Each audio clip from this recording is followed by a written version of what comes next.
я впевнений, що наші напрацювання ми обов'язково будемо ділитися з нашими партнерами, з Молдовою, з людьми Молдови, перш за все, і з Молдовою, яка підтримує політику європейськості Майї.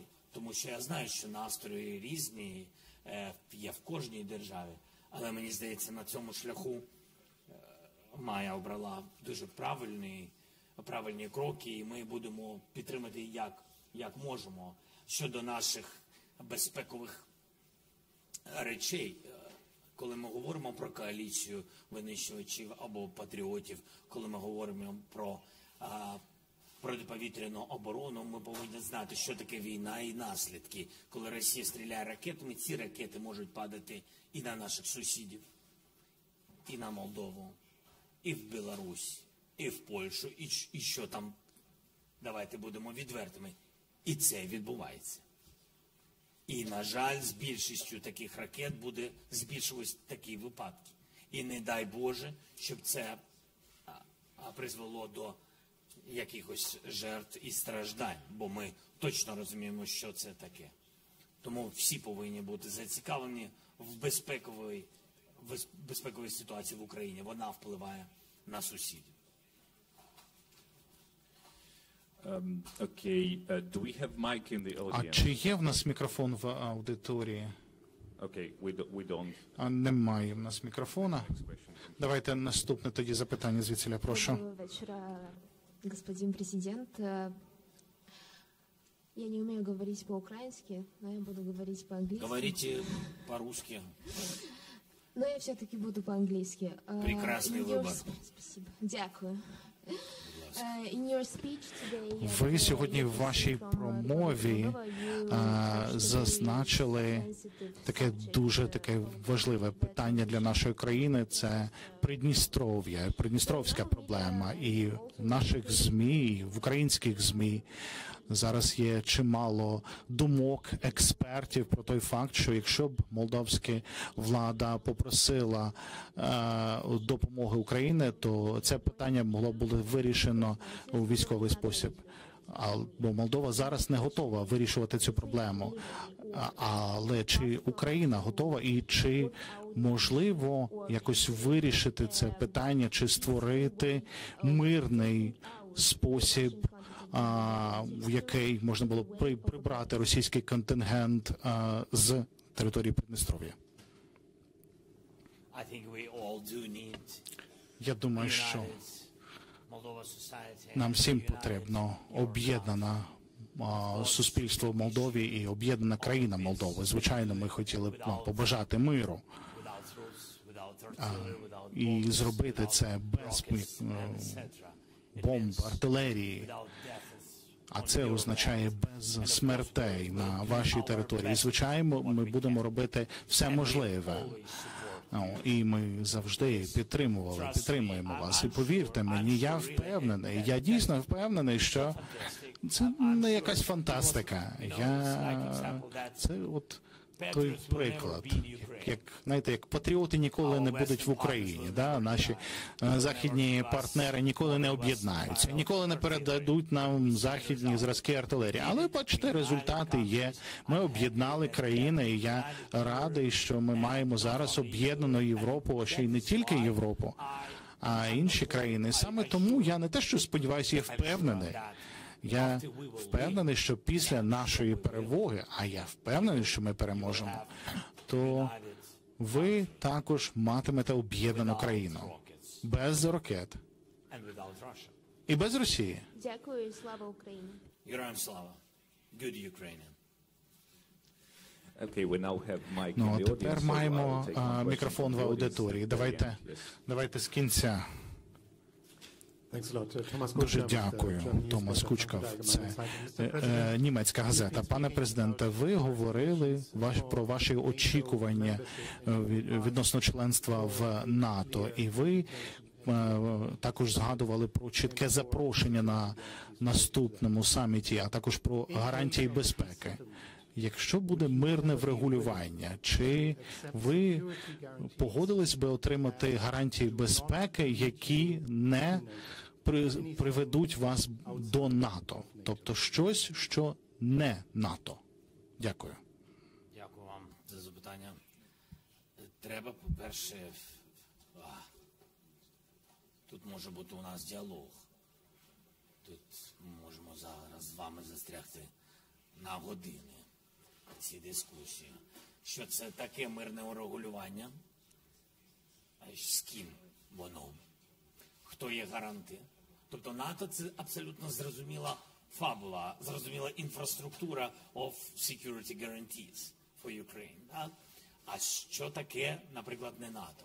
Це гарантії безпеки. Наприклад, зараз ми обговорюємо з країнами і Сполученими Штатами на чолі, з нашими партнерами, вони говорять про пакет гарантій безпеки. У нас також є відповідний Kyiv Security Compact.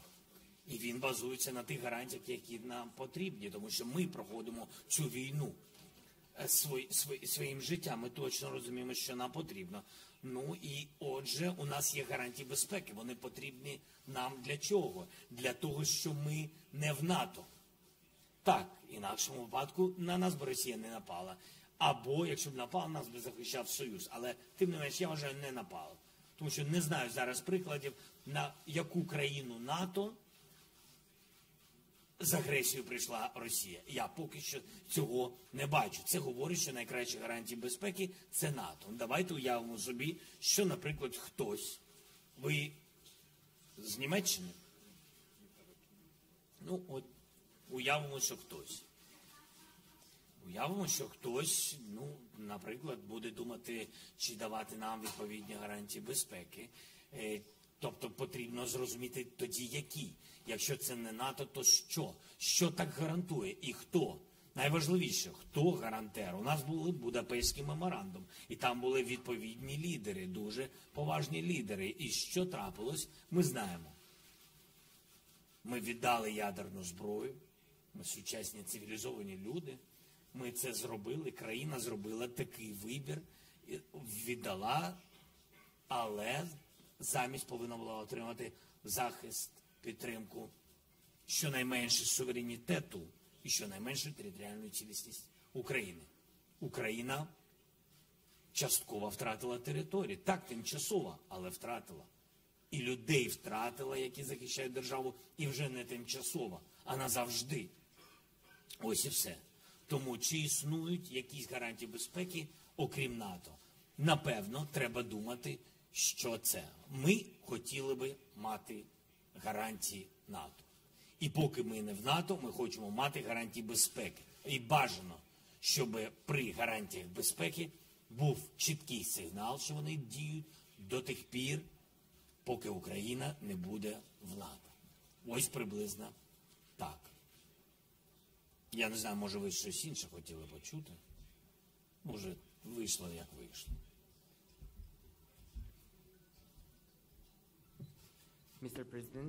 Пане президенте, Лауренціо Муграно, це... А де ви? А ось тут. Це румунська газета. Отже, моє питання наступного характеру. Коли президент Йоханніс підписав угоду сьогодні про безпекові питання, і ви випустили спільну заяву, я хотів би запитати, як Румунія має підтримувати Україну для того, щоб прискорити інтеграцію до НАТО?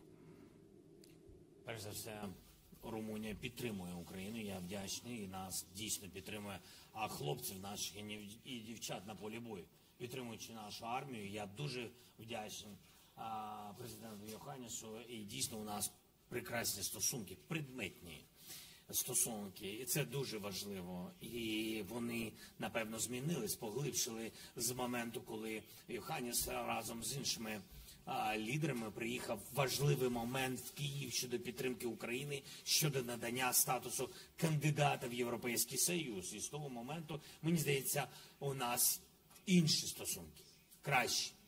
Не між мною і президентом, але, беззаперечно, це також важливо, але між народами і державами. Що стосується безпеки, оцей сигнал, який я вам говорю про гарантії безпеки сьогодні, і цей сигнал, я вам говорю про сигнал щодо нашого майбутнього членства в НАТО, більший, ніж зараз є політика чогось відкритого. Так ось, а президент Йоханніс підтримує майбутнє України в НАТО. Це говорить, що він буде нас підтримувати і за це голосувати і працювати з іншими партнерами. Ось про що це. Thank you. Thank you so much. Дякую. Далі, будь ласка, українське видання «Главком».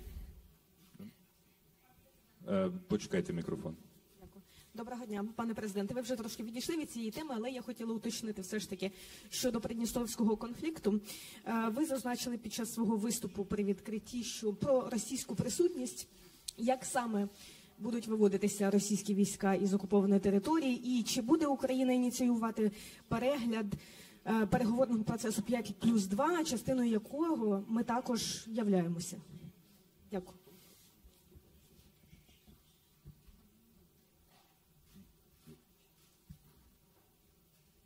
Ви бачите життя в проєкті 5+2? Ви бачите результати? Чи будемо ми щось переглядати? Для чого говорити про проєкт, який не живий? Я не маю сенсу про це говорити, мені здається.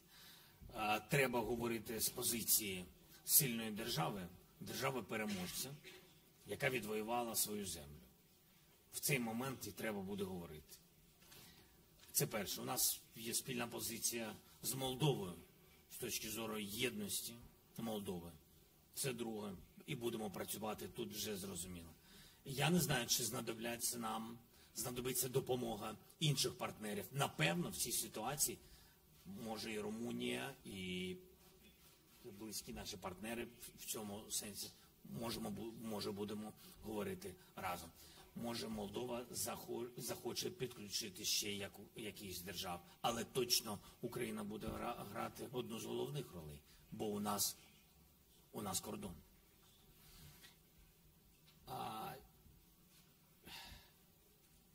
Що стосується, що робити з тими, хто там на території, з військами? Ну, вони захочуть жити, підуть. Україною? В якому сенсі? Давайте не думати, таксі я їм замовляти не буду. Знайдеться шлях. Той, хто хоче жити, завжди знаходить вихід. Кого в полон? Та це ж територія Молдови, ви все забуваєте. Давайте наступне запитання.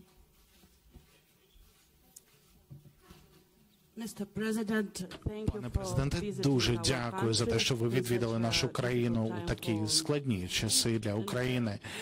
Ми всі чудово розуміємо, що Росія веде цю жахливу війну, вона вражає електричну інфраструктуру, що також впливає на Молдову. Чи Україна готова до можливих російських нових атак проти об'єктів енергетичної інфраструктури?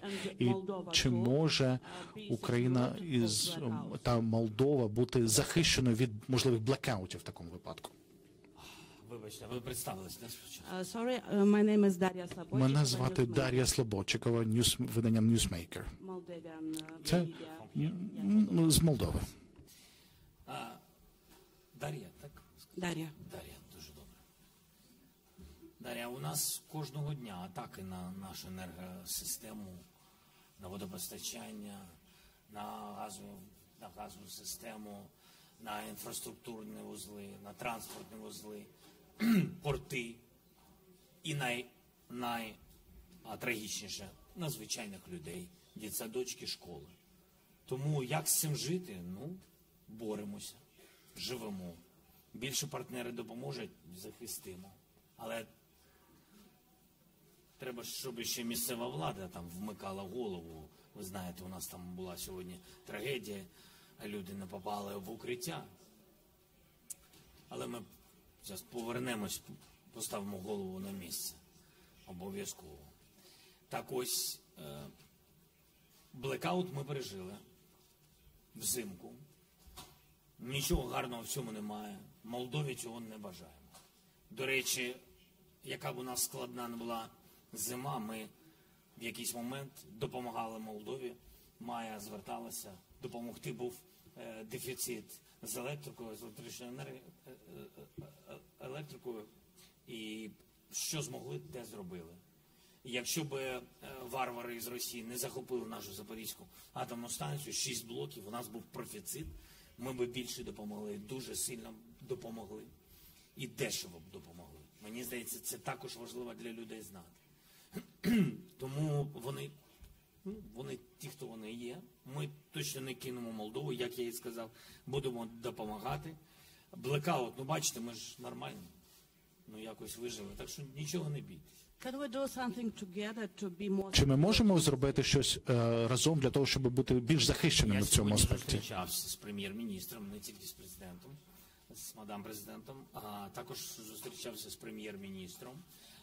До цього просив нашого прем'єр-міністра мати зустріч з прем'єр-міністром Молдови. Ми говоримо про спільні енергетичні проекти. Це дуже важливо. Я би говорив про атомну енергетику. Наші прем'єр-міністри люблять говорити про зелену, відновлювальну, сучасну. І те потрібно. Все треба проговорювати. Ми можемо зробити відповідні проекти. Є ідеї. Ну а далі вже бажання. Thank you. Thank you so much. А тепер французький телеканал LCI. Вітаю, пане президенте. Ви бачили, я тут бігала за мікрофоном, дійсно дуже хочу поставити запитання. Ми побачили, що після вторгнення дипломатія України змінилася, і чимало країн запропонували різні плани миру для вас. Деякі плани узгоджені з вашим, деякі ні. А хто і які країни ви готові слухати? Ви сьогодні чули, що президент Ердоган, він не тут. Це щось вам змінює з точки зору мирного процесу, з точки зору різноманітних угод, які можуть розглядатися Україною протягом наступних кількох місяців? Дякую. Вибачте, тільки в кінці. At the very end, last sentence, please. Tell me. What kind of peace formula Які формули миру? Okay. And from which country? І з яких країн також? Не з яких. Поясню чому. Як це працює. Я не люблю слово жертва, але є в війні агресор. І є жертва. Є той, хто починає війну і заходить на територію іншої держави. На твою територію прийшов агресор. Піс-план не може готувати агресор. Готують ті, хто постраждали.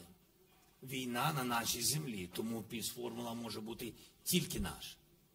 Тепер, що стосується діалогу, і він дуже потрібен з тими державами, які хочуть бути залучені в цей процес.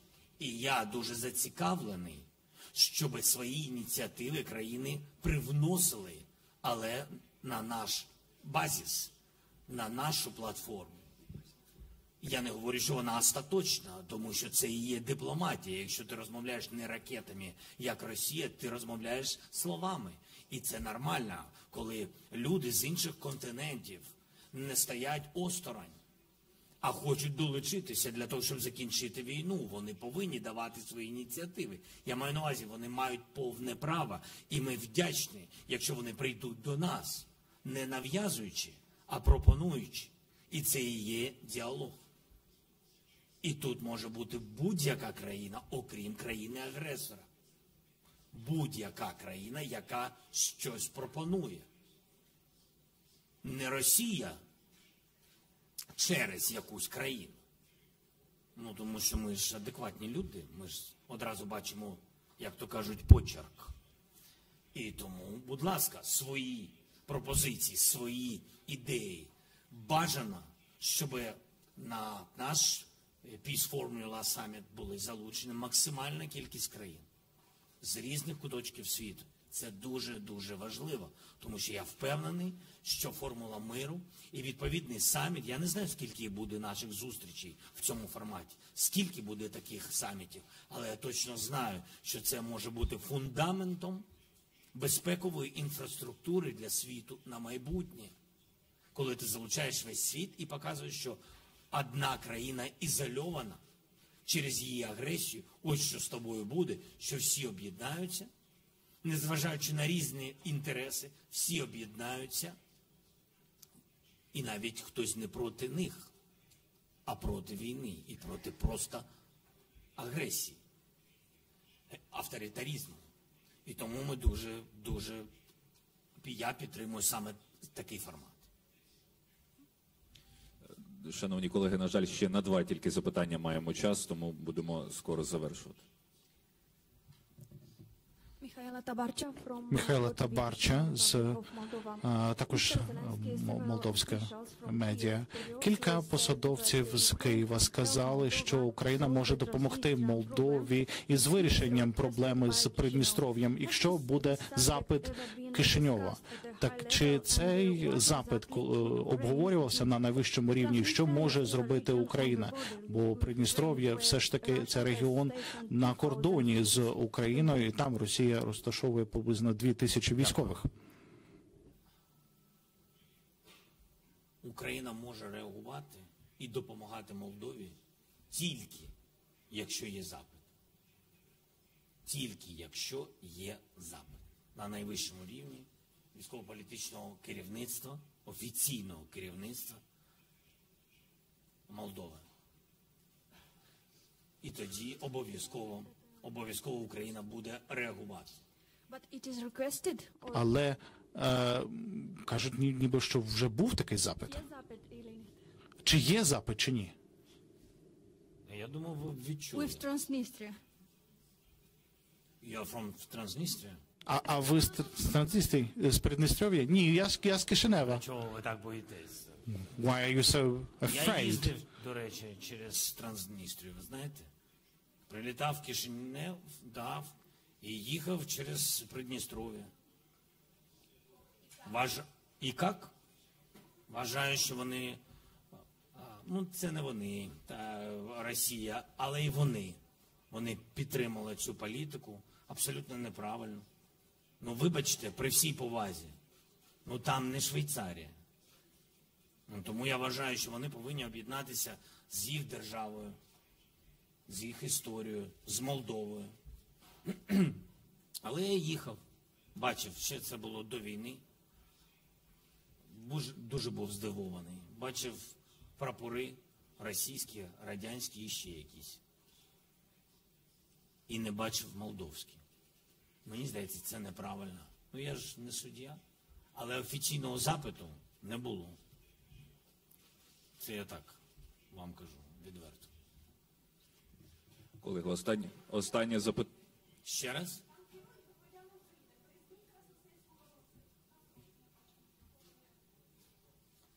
Нам таких на фронті не потрібно.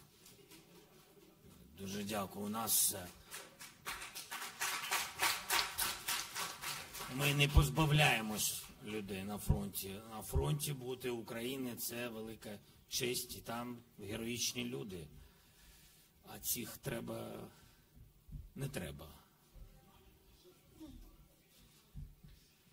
Колеги, останнє запитання, будь ласка. Ви маєте на увазі, що у них багато паспортів. Я чув про це. У них є паспорт український, я чув російський, молдовський, румунський. 4 паспорти. Які ж вони громадяни України? Ні. Громадяни України в Україні або на фронті, або, на жаль, виїхали з дітками якісь жінки тимчасово. Телеканал Інтер, будь ласка. Пан президент, я тут. Добрий вечір. Іван Бригар, телеканал Інтер. Моє запитання стосується сьогоднішньої трагедії у Києві. Жахливий терористичний акт чергової Росії проти України. Загинули люди, але цієї загибелі людей можна було б уникнути, якби були відкриті бомбосховища. Яка буде ваша реакція по поверненню в Київ і хто за це відповідатиме? Відповідатимуть всі. Реакція буде тверда. Все. можливо, є конкретні люди, які... Ну, дуже конкретні люди. Треба ж приїхати, покажуть мені деталі. І розберемось. Обов'язково люди будуть відповідати за те, що хтось втратив, якісь люди втратили можливість попасти в бомбосховище і, на жаль, загинули. Нам, Росії, цих ворогів мало, у нас є, бачите, ще і внутрішні. Сказав би багато журналістів, сказав би, є слово, крутиться, але не можу.